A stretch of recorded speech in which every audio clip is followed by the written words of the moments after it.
Hi everybody, today I'm doing a review on the improved Bella corset by Glamorous Corset. So here's the front, the side, the back,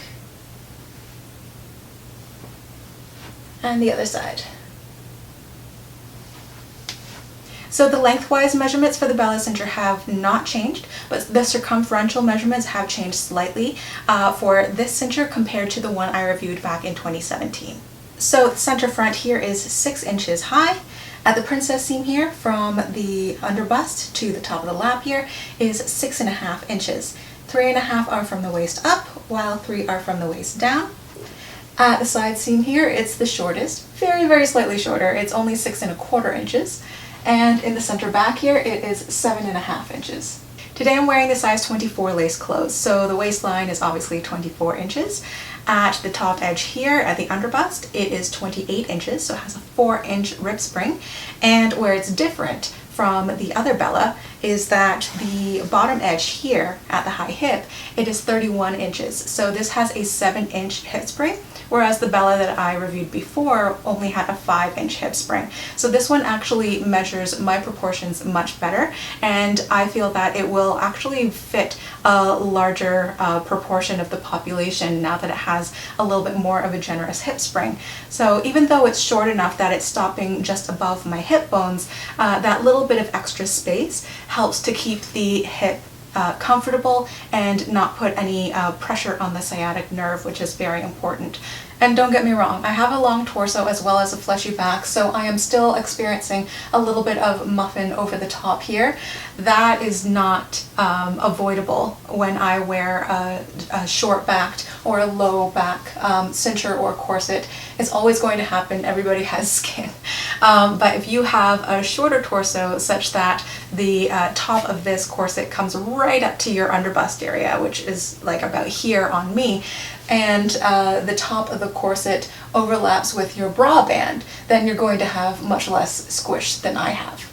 And obviously, because this corset is so short, it does not cover or support any lower tummy. So if you have a very long torso, and if you have a paniculus or a protruding lower tummy that you prefer to be lifted up, flattened, and supported, then obviously I would recommend something longer than this. But if that is not a priority to you, and or if you have a shorter torso, then this might be more suitable for you.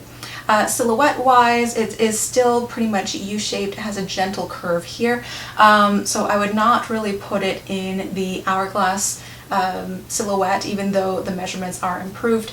I would still say that it is still in the slim or gentle silhouette category, but definitely a more comfortable version, at least for me. So let's go to the tabletop portion of this review, and I can show you the other details of this corset close-up. Alright, so here is the Bella Cincher laid flat, and for the materials there are 3 main layers. The fashion fabric is black satin, as you see here, and there is an interlining in between the layers for a little bit of reinforcement, as well as the lining here is 100% black cotton twill.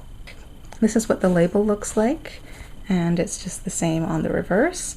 On the other label here has the fabric content and cleaning instructions, and the sizing is actually attached to the top binding here, and it's on both sides of the corset. So size 24 on this side and another size 24 on the other side of the corset. Turning this corset on its side, it has a 4-panel pattern, so 8 panels total.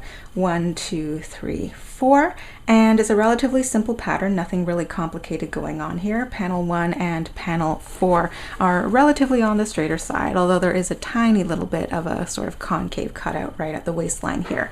Panels 2 and 3 is what carry most of the weight when it comes to shaping on the body and adding that rib and hip spring.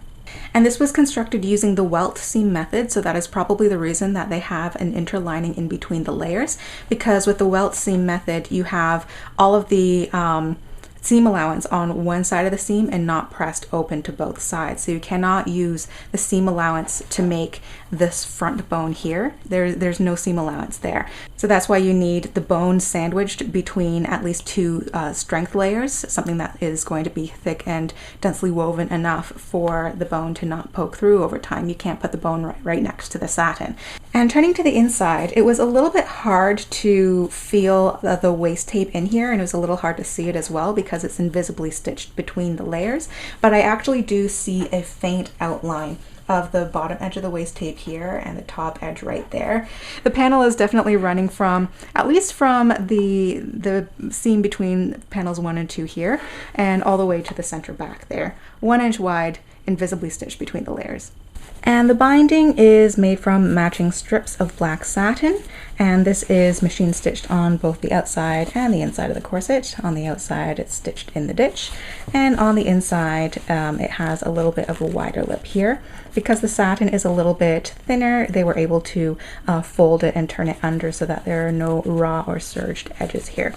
Because this cincher is so very short, they decided to omit the garters in this, so you can see that there are no garter tabs on the inside.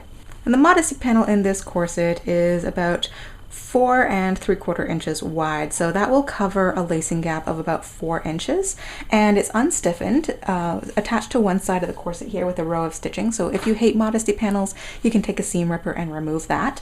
And it is finished with the same black satin on the outside and black cotton twill on the inside. And additionally, there is a 1/4 inch wide Modesty placket sticking out from the knob side of the busk here, also finished in the same black satin. The busk in this corset is 6.5 inches long, and it is about 3/4 of an inch wide. It is a stainless steel busk, which is why it's a little bit wider and a little bit less flexible than your standard width flexible busk here. It has 3 loops and pins, all equidistantly spaced. And this corset has 16 bones, 8 on each side. Double boned on the channels here with 1/4 inch wide spirals, 2, 4, 6. And in the back here, sandwiching the grommets, are 2 flat 1/4 inch wide flat steel bones here. And these are also made from stainless steel, so they're a little bit less ferrous, but a little bit stiffer compared to your nylon white dipped bone. And there is a grand total of 14 grommets in the back of this corset. I can fit them all on the screen here. So you can see that they are spaced about an inch apart. The ones on the top and bottom here are a tiny little bit closer together just so that they wouldn't catch the binding there. Yeah, so they are more or less equidistantly spaced, and they are size 00 with a small to medium flange around them and finished in silver. Underside of the grommets, you can see nice big washers. The grommets are holding in pretty well. They're not damaging the fabric around it. I'm not seeing any of them pulling out. They've all rolled. Each of them have like a couple of splits here and there, but because of the nature of the workhorse shoelace style lacing, they don't actually abrade the laces. And the laces, once again, are your typical workhorse, so 1/4 inch wide, black flat nylon shoelace style lacing, a little bit springy, but it does stretch out and lose its springiness over time. Definitely long enough. You can see that the laces, when they are stretched all the way out as far as they can go, creates a lacing gap in the back of about 12.5 inches. So once again, I don't necessarily recommend buying a corset that is 12 inches smaller than your natural waist. However, if you do need a little bit of that extra space or that slack to wrap the corset around yourself comfortably and get in and out of it quickly and easily, you definitely have enough lacing to do so. The last time I checked the Glamorous Corset website, the Bella Cincher is available in 11 different colorways. So it comes in black and white mesh, black, white, and black with studs leather, as well as 6 different shades of satin. Obviously I'm wearing the black satin here, but you can also get it in white, blue, green, pink, and red satin. The Bella Cincher is available in waist sizes 18 inches closed waist up to 38 inches, and it is $74 US for the satins.